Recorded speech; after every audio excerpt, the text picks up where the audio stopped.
On the distant alien planet of Terek 9, millions are dying. The once thriving world is now crumbling as a mysterious plague spreads rapidly across the population. The sky, once bright with advanced city skylines, is now dimmed by smoke and dust.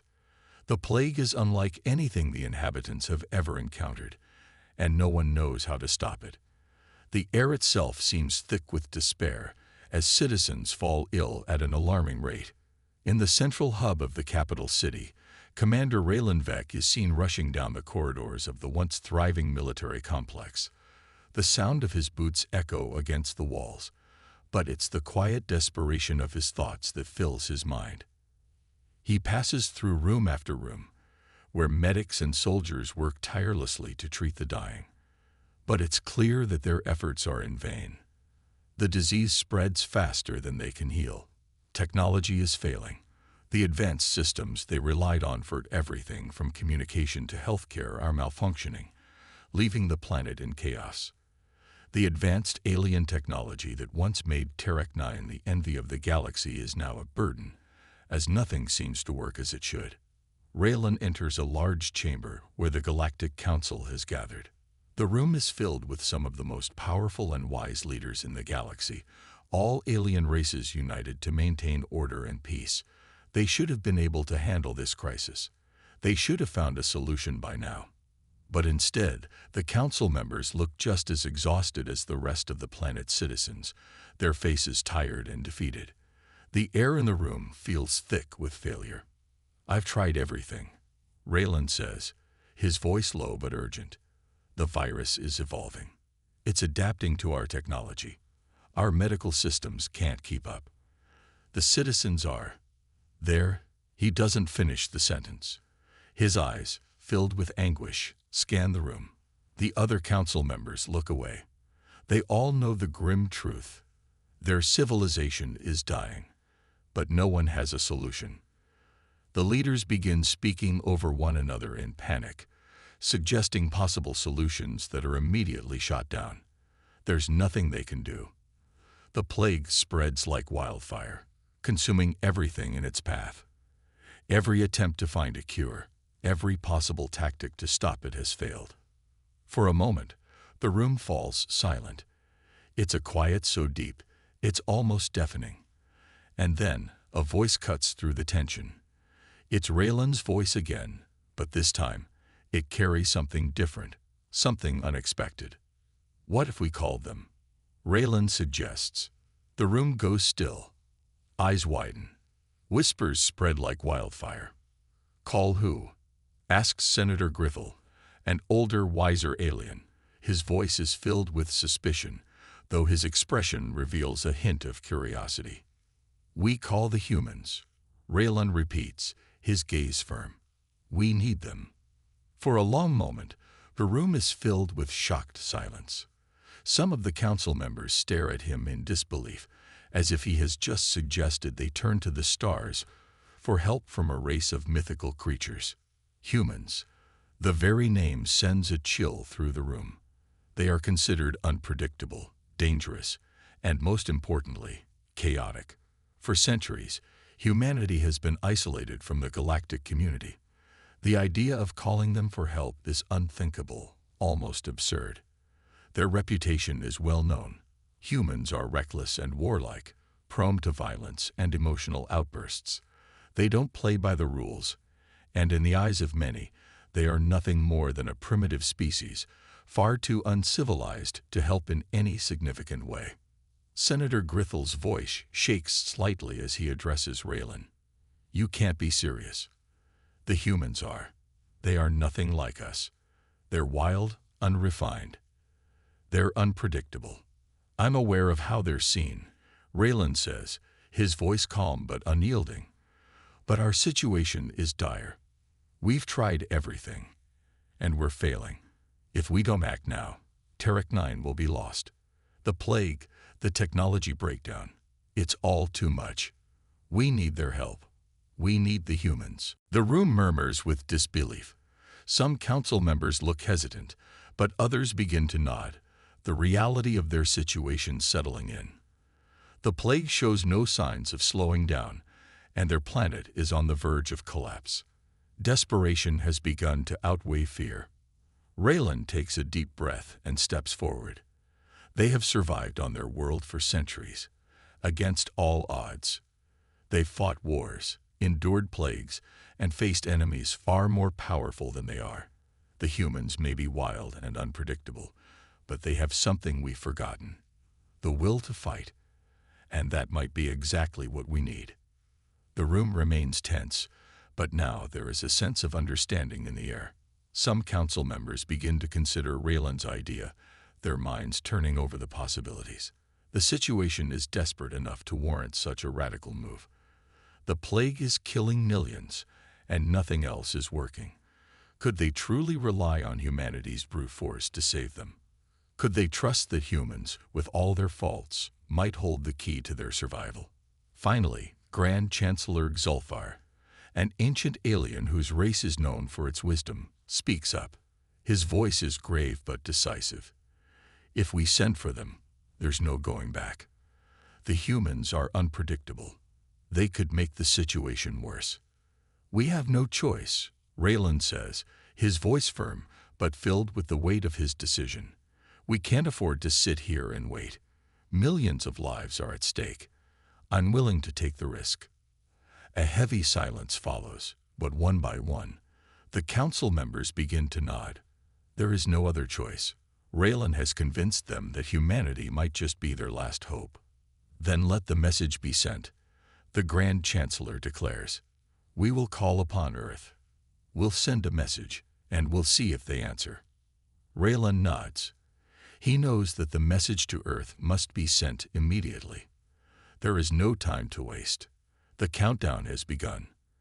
As the transmission begins to transmit across the vastness of space, Raylan watches through the Council's observation window as the signal is sent toward Earth. The message is simple, but urgent. We need your help. The plague is killing us. Come to Terek 9. We need the humans. And just like that, the message is sent. The countdown to Earth's arrival has begun. In the distance, across the galaxy, Earth's response will soon be known. Raylan turns away from the window, knowing that the fate of Terek 9 is now in the hands of a race unlike any other. A race that is feared and respected across the galaxy. A race that might just be humanity's last hope. On Earth, the situation couldn't have been more different. Commander Ethan Carter, a battle-hardened human leader, was in the middle of a routine war simulation when the distress signal from the Galactic Council came through. The simulation was a mock battle designed to test his team's readiness for any threat, but it was suddenly interrupted by an incoming transmission that shifted the course of everything.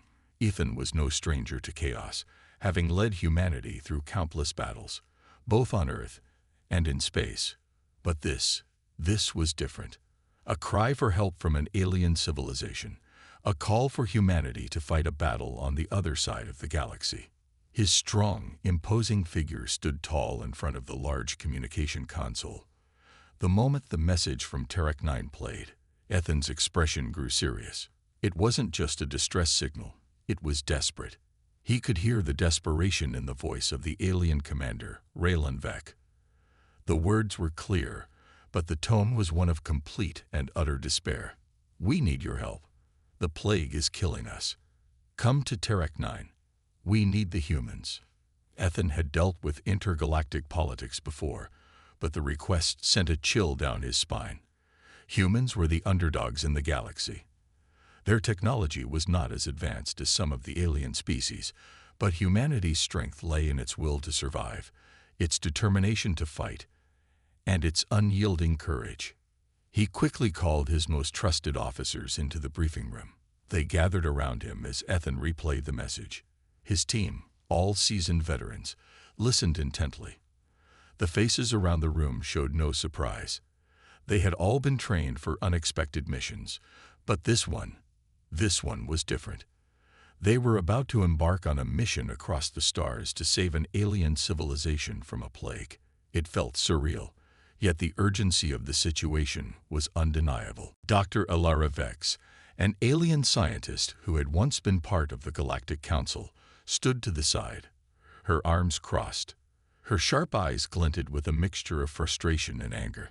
Alara had once helped the Council with their advanced technology, but after seeing their failure to protect their people and prevent this catastrophe, she had left their ranks. She now lived on Earth, sharing her knowledge with humanity, but her disillusionment with the Council was clear. She wasn't the biggest fan of alien races, but the plea for help tugged at something inside her. If the Galactic Council couldn't handle it, how do you think we will? Alara spoke up, her voice low but pointed. Ethan didn't flinch. He had heard her doubts before, but he knew that when it came down to it, humans would always rise to the occasion. We're going to do what they couldn't, Ethan replied firmly. We're going to win this, for them and for us. The team was silent for a moment, and then one by one, they nodded. The plan was set in motion. Ethan's team would prepare for the journey to Terek 9. They had no time to waste. A small fleet of ships would be assembled, equipped with the latest human-made technology, cloaking devices that would allow them to approach the planet without being detected. Advanced weaponry, including laser cannons and plasma rifles, would be included in their arsenal. This wasn't just a rescue mission. It was going to be a full-out war against the plague and the rogueide that had caused it. In the command center, Ethan began briefing his team on the mission parameters. The team consisted of Captain Sarah Knox, a fierce pilot with unmatched speed and precision, Lieutenant Jared Holt, a weapons expert, and Dr. Ian Voss, a scientist who specialized in AI systems.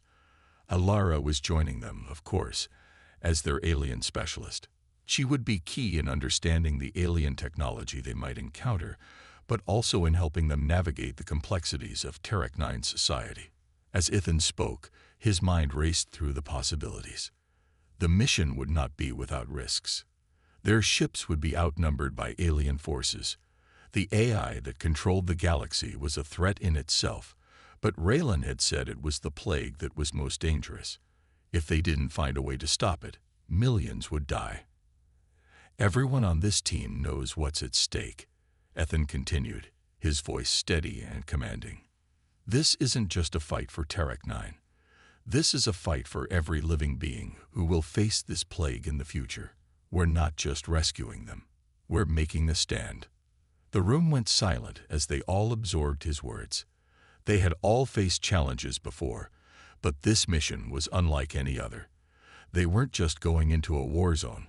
They were entering the unknown, a place where everything about the enemy was different. The galaxy had seen humanity as a primitive species, but now they were the last hope. As preparations began, Ethan stood at the observation deck, looking out over Earth. It was strange to think that a place so familiar could feel so distant. But now he was about to take the fight to another planet, to face an alien threat far beyond anything humanity had ever seen. The fleet was ready. Ethan's team boarded their ships, which were equipped with cloaking technology that made them nearly invisible to enemy radar. As they took off, the sky above Earth was clear, but in moments they disappeared into the vast expanse of space. The journey to Terek 9 would take time, but with their cloaking devices and the high-speed engines on their ships, they were ready to strike fast and hard. The mission was a secret, as the Galactic Council had kept their call for help quiet, fearing the political ramifications of turning to humanity for aid. But once the humans arrived, there would be no turning back. Their presence on Terek 9 would send a message that no one could ignore. The arrival was nothing short of spectacular. For the alien leaders of Terek 9, the first sign of humanity's arrival was the sudden shredding of the sky. One moment, the planet was quiet, its atmosphere thick with despair. And the next, humanity's ships appeared out of nowhere. The ships cloaked in secrecy flickered into view, sending a wave of terror through the ranks of the alien commanders. They had heard about humans, their chaotic, unpredictable nature, but they had never seen them up close. Now the humans were here, and they were a force to be reckoned with. Ethan stood at the helm of the lead ship, his eyes narrowed as he looked at the planet below. He knew the gravity of the situation. The team's arrival was not just a sign of hope for the inhabitants of Terek 9. It was a symbol of humanity's ability to rise above and take on any challenge. "Prepare for landing," Ethan ordered, his voice calm but full of purpose. The engines roared to life, and Jake guided the Iron Wolf into the sky. The spaceport faded quickly into the distance, and the planet itself shrank beneath them. Jake couldn't shake the feeling that they were being watched, but he didn't dare look back. He had to focus on the mission at hand, getting away from Xerax 9 without anyone noticing. They jumped into hyperspace, the stars stretching into lines as the ship accelerated faster than the speed of light. For a moment, it felt like they were safe, but Jake knew better. The chase was just beginning. The first few hours were quiet. They traveled through the cold emptiness of space, trying to put as much distance between themselves and Xerax 9 as possible. But Jake knew they couldn't keep running forever. Sooner or later, Derek would find them. It was only a matter of time. Jake set the autopilot and made his way to the small galley at the back of the ship. He grabbed some food and sat down at the table. Lissa joined him shortly after, her face still tense. "I'm sorry you're caught up in all this," Jake said, breaking the silence. "I didn't expect it to get this crazy." Lissa shook her head. "It's not your fault. You didn't ask for any of this. I'm the one who brought you into it." Jake shrugged. "Doesn't matter. You needed help, and I gave it. I'm not backing out now." There was a long pause as they ate in silence. Neither of them was particularly hungry, but the food helped pass the time. "We should make for a place called Draconis Station," Jake said after a while. "It's a neutral zone. No one really has control over it. If we can make it there, we can figure out our next move." Lissa looked up at him. "Is it safe?" Jake leaned back in his chair. "As safe as anything gets in space. It's a place for smugglers, traders, and people who want to disappear. If we can't lose Derek, we might be able to hide there until things calm down." "Do you think we can really outrun him?" Lissa asked, her voice laced with doubt. Jake nodded, though he wasn't entirely sure himself. "We'll have to. We don't have much choice." Hours passed. The ship hummed along through the dark stretches of space, but Jake couldn't shake the nagging feeling that they were being followed. He kept his eyes on the scanners, watching for any signs of pursuit. So far, nothing. But that didn't mean they were safe. Derek was smart, and he had resources. Jake knew they had to stay ahead of him if they wanted to survive. Then, a warning light on the control panel blinked on. Jake's heart skipped a beat. "Shit," he muttered under his breath, turning his attention to the readout. "We've got company." Lissa stood up, looking alarmed. "What does that mean?" "It means we're not alone out here anymore," Jake said, punching a few buttons to get a clearer read on the incoming ships. "Someone's tailing us." Lissa's eyes widened. "It's him, isn't it?" Jake didn't answer immediately. He didn't need to. He could already see what was coming. 2 ships had appeared on the scanners, and they were closing in fast. He gritted his teeth and slammed his fist against the console. "Damn it. It's him." The feeling of dread washed over him like a cold wave. They hadn't been able to get far enough ahead. Derek's men had caught up to them. "We need to lose them," Jake said, his voice low and steady, though his mind raced. "Hold on tight." He grabbed the controls and veered hard to the left, sending the ship into a sudden roll. Lissa grabbed onto the seat, her knuckles white, as the ship shook from the sharp maneuver. Jake threw the ship into a series of evasive maneuvers, trying to shake off the 2 ships tailing them. He could see them on his radar, closing in with every second. The Iron Wolf was fast, but the 2 ships following them weren't slow either. They were determined, and that meant trouble. Lissa gripped the seat even harder, her face pale. "What do we do now? Can we outrun them?" Jake didn't answer right away. He was too busy calculating their next move. The only chance they had was to reach Draconis Station, but there was no way they'd get there with these ships on their tail. "There's an asteroid field up ahead," Jake said finally, his mind working quickly. "We can use it to hide. If we get in there, the radar won't be able to pick us up as easily. It's our best shot." Lissa nodded, her expression tight with fear. "Do it." Jake pulled back on the controls, aiming the ship toward the asteroid field that loomed in the distance. The large rocks, floating aimlessly in space, created a dangerous maze, but it was their only hope. The ships behind them were closing in fast.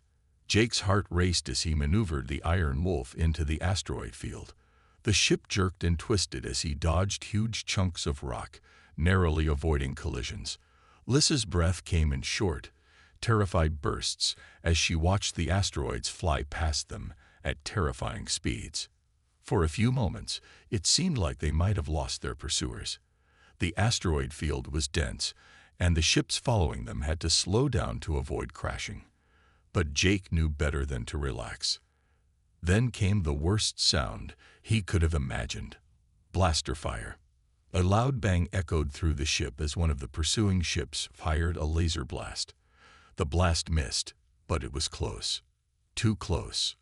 "We need to get out of here," Jake shouted, throwing the ship into another roll to avoid another shot. He gritted his teeth, focusing on getting through the asteroid field and finding a way out. Lissa's voice shook. "What if we don't make it?" Jake didn't answer. He couldn't afford to think like that. He needed to keep them moving, stay one step ahead. The chase was on, and it wasn't going to stop until either they made it to Pracanis Station or Derek caught up with them. Jake was starting to feel the weight of their situation. The chase had been relentless, and as they neared Draconis Station, he couldn't shake the feeling that they were being followed. The pursuit had been close, too close for comfort. The asteroid field had bought them some time, but they couldn't afford to stop now. Their plan was simple: get to the station, lay low, and try to lose Derek Velos once and for all. But there was something else that weighed on Jake's mind: the marriage. As strange as it was, he had agreed to marry Lissa, and it wasn't just some simple formality. They needed it to be real, something that would hold up against the laws of her people. That meant they had to make it official. The more Jake thought about it, the more complicated it seemed. They weren't just running from Derek. They were about to take part in an alien custom that neither of them truly understood. Lissa had been quiet for most of the journey, her eyes constantly scanning the stars outside the window, her thoughts clearly far away. She wasn't the confident woman who had bargained for his help anymore. In her place was someone more vulnerable, uncertain about what the future would hold. And in a way, Jake could relate. He wasn't sure what was coming either. Pracanis Station finally came into view, a massive station surrounded by floating debris, abandoned ships, and the occasional pirate vessel. It was a place for people on the run, where the laws of the galaxy didn't apply, a haven for smugglers and outcasts. Jake set the ship down in a remote docking bay, making sure the landing was as smooth as possible. Once the ship was docked, they both stepped out into the dim, sterile corridor of the station. Lissa looked around, her eyes scanning the place nervously. It was unlike anything she had seen before. This was no friendly place. It was a haven for criminals, people who lived in the shadows. "We need to find somewhere safe," Jake said, glancing around. He didn't like how quiet it was, how empty the station seemed. It was too easy to get lost in places like this. "I know a place where we can hide for a bit, but we have to move fast." Lissa nodded, still uneasy. "What about the marriage? Do we just find a priest or something?" Jake hesitated. He didn't know how this worked. What did it even mean to marry someone in her culture? He had agreed to it because it was their only chance at survival, but that didn't make it any less confusing. "We'll figure it out. We just need someone who can help us make it official." They walked quickly, weaving through the maze of corridors. They passed several shady figures, their eyes watching them suspiciously as they moved past. There were no friendly faces here. People kept their heads down and avoided eye contact. Jake felt the tension in the air. He had been in enough dangerous places to know when things didn't feel right. After a few turns, they reached a door marked with a faded sign. Bishop Arosh, efficient for all occasions. Well, this looks promising, Jake said, giving Lissa a quick glance before pushing open the door. Inside, the room was dimly lit, with piles of paperwork stacked high and various alien artifacts scattered around the shelves. Behind a desk sat an older man with a grizzled face, his skin a pale green that seemed to glow faintly in the dark room. "Can I help you?" he asked, his voice low and gravelly, though there was a certain warmth to it that made him seem approachable. "We need to get married," Jake said bluntly. There was no point in sugarcoating it. They had. The man raised an eyebrow, clearly surprised by the request. "Married? You too? Here?" He studied them both for a moment, his eyes narrowing in curiosity. "You sure about this? You understand this isn't some simple ceremony, right?" Lissa stepped forward, her voice steady despite her nervousness. "Yes, we understand. It needs to be real. We need the legal marriage for my protection." The man nodded slowly, his face softening with understanding. "I see. Well, if it's real you want, then I can help. But it'll cost you." Jake didn't hesitate. "How much?" 1,000 credits. I'll need to prepare the papers, and you'll need to make sure it's done properly. There's no going back once it's official." Jake turned to Lissa, his mind racing. They had enough credits, barely, but this was one more thing that tied them to the station. It made them more vulnerable, more exposed. But there was no turning back now. "Do it," Jake said, turning back to the officiant. "We don't have time to waste." Bishop Arosh nodded, standing up from his desk and motioning for them to come closer. He began pulling out a series of papers from a drawer, his hands moving deftly as he prepared everything for the ceremony. It was strange, like watching a marriage unfold under the most unusual of circumstances. Jake wasn't sure what was going to happen next, but he had to trust that this was the only way to keep Lissa safe. Lissa stood next to him, her hands trembling slightly. She wasn't meeting his gaze, her eyes focused on the papers Arosh was laying out in front of them. She was silent, lost in her thoughts, and Jake couldn't help but feel the weight of what they were about to do. He wasn't even sure what it meant to marry her in her culture. Was this just a legal formality, or was it something deeper, something they both had to commit to emotionally? Arosh cleared his throat, breaking Jake's thoughts. "All right. The marriage will be simple. You'll exchange vows, sign the papers, and I'll officially register it. You two will be bound by the laws of the galaxy from this point forward. No one can undo it unless you both agree." Jake glanced at Lissa, his heart racing. He wasn't sure what he was doing, but looking at her, at the fear in her eyes, he knew this was the right thing to do. This wasn't about love or romance. It was about survival. It was about giving her a chance to live without the threat of being controlled by Derek. "Are you ready?" Bishop Arosh asked. Jake nodded, his throat dry. "Let's get this over with." Lissa hesitated, but then she nodded as well. "Yes." Arosh smiled, though there was a certain sadness in his eyes. "All right, let's begin." He spoke a few words in a language Jake didn't understand, and then turned to them. "Do you, Jake of Earth, take Lissa of Zafara to be your lawfully wedded wife, to protect her, cherish her, and honor her for as long as you both shall live?" Jake didn't have to think about it. He knew what this meant for Lissa.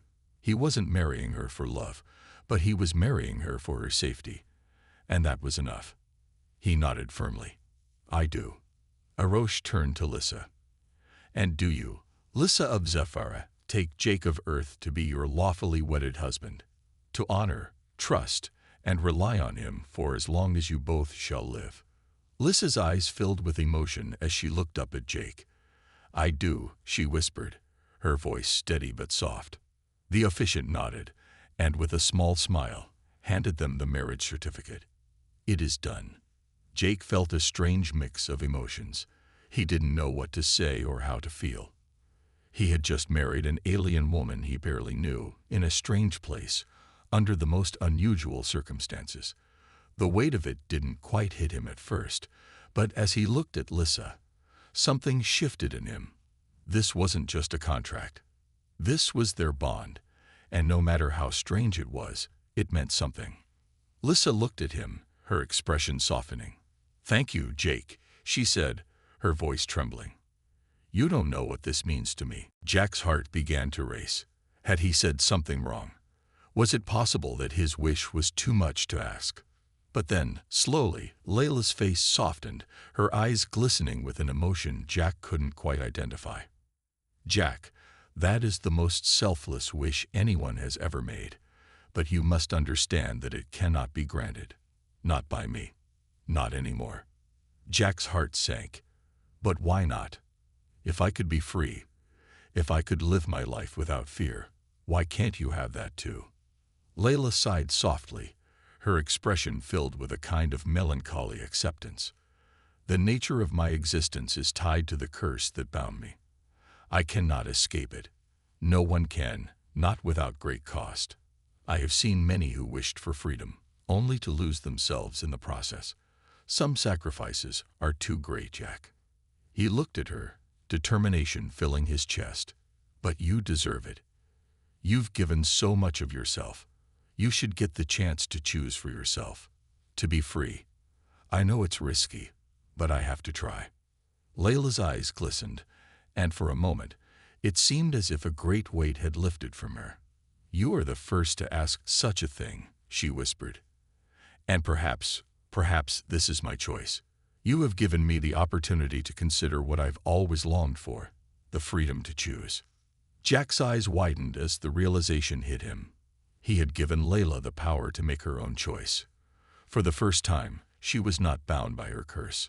She was free to choose her own path, just as he had chosen his. With a small smile, Layla stepped back, the twilight sky above her glimmering with the stars.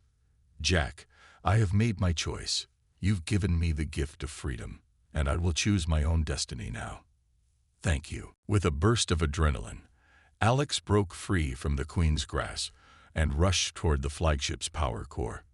He knew that destroying the core would trigger a chain reaction, destroying the entire ship, including the superweapon. But the explosion would also take his life. Alex didn't hesitate. He set the charges, knowing that the destruction of the flagship would be the only way to ensure humanity's survival. As he activated the countdown to the explosion, the Zrak Queen, now in rage, charged at him one final time. "You fool!" she screamed, her voice filled with hatred. "You can't stop the Zraks. We will rebuild. You can't destroy us all." But Alex didn't hear her. His mind was focused on the task at hand. He had made his choice. The charge was set. The flagship was going down, and humanity had a chance to live. Just as Alex was about to finish his mission, a figure stepped into the room. Dr. Kara Rook, the brilliant scientist who had once betrayed humanity to the Zraks, but now sought redemption. She had been with Alex through every battle, and now she was here to help him finish what they had started. "Alex, wait," she shouted. "I can disable the superweapon. We can stop it together." Alex hesitated for a moment, his mind racing. But then he remembered the pain Dr. Rook had carried with her, the guilt, the remorse, the price she had paid for her past mistakes. He knew this was her chance to redeem herself. With urgency in her voice, Dr. Rook rushed to the control panel. "I can't promise it'll be easy, but we don't have much time. We'll do it together." Alex nodded, his trust in her growing. Together, they worked quickly, using Dr. Rook's knowledge of the Zrak technology to disable the superweapon. It wasn't easy. The ship was falling apart, the systems fighting against them every step of the way. But Dr. Rook's skill, combined with Alex's determination, proved to be enough. At the last possible second, they managed to disable the weapon, ensuring that the Zraks could no longer use it to destroy Earth. With the weapon destroyed, the flagship began to collapse. The power core had been destabilized, and the explosion was imminent. Alex and Dr. Rook made a dash for the escape pods, but not before one final moment of redemption. Dr. Rook, now freed from the weight of her past, glanced at Alex, her expression one of gratitude and sorrow. "I'm sorry for everything," she whispered. Alex smiled through the pain, the impending explosion only moments away. "You've redeemed yourself, Kara. Now let's get out of here." As the flagship exploded in a massive fireball, Alex's team barely escaped in the nick of time. The destruction of the Zrak flagship was a victory, but it came at a heavy cost. The war was over, and humanity had triumphed. The Zraks were defeated, their greatest weapon destroyed. But for Alex, the sacrifice he had made, and the price his team had paid, would stay with him forever. The final showdown was over. Alex had given everything to save humanity, and in the end, he had proven that even against overwhelming odds, the will of humanity could not be crushed. The war against the Zraks had come to an end. The galaxy, once in turmoil, now began to breathe again. Earth had achieved the impossible, defeating a technologically superior enemy that had threatened to wipe out humanity. The Zraks, leaderless and broken, had no choice but to retreat into the dark corners of the galaxy. Their once mighty fleet was in ruins, their flagship destroyed in the final confrontation. And though they were not entirely gone, their power was shattered, leaving them no longer a threat to the peace humanity had fought so hard to protect. Earth's forces, though battered from the long, grueling war, stood victorious. The unity that had formed between humans, once divided and struggling in their own ways, had become their greatest weapon. They had learned to work together, to trust in each other, and to use their ingenuity and determination to fight back against the seemingly unstoppable forces of the Zraks. Now, as they looked to the stars, they were stronger than ever before, more united and determined to ensure that peace would last. Alex Turner, the hero who had led them through it all, was hailed as a symbol of hope. His sacrifice had saved Earth, but it had also inspired a new sense of pride in humanity. The soldiers who had fought beside him, including Lieutenant Bonner, whose bravery had saved countless lives, would never be forgotten. Their names were etched into the fabric of Earth's history, their legacy living on through the generations that would follow. In every city across the planet, memorials were built to honor the fallen, especially Bonner and the many soldiers who had given their lives for this victory. As Earth entered this new era, a period of peace and rebuilding began. The war was over, but the legacy of those who had fought, sacrificed, and died would live on forever. Humanity had proven its strength and its place in the galaxy. Now, with the future ahead of them, Earth could look to the stars with hope, knowing that no matter what challenges came next, they would face them together. The galaxy had been forever changed, and humanity had shown that they could overcome any challenge that lay before them. In the end, Earth's victory against the technologically superior Zraks was more than just a military triumph. It was a testament to the spirit of humanity, the will to survive, to fight for what was right, and to never give up, no matter the cost.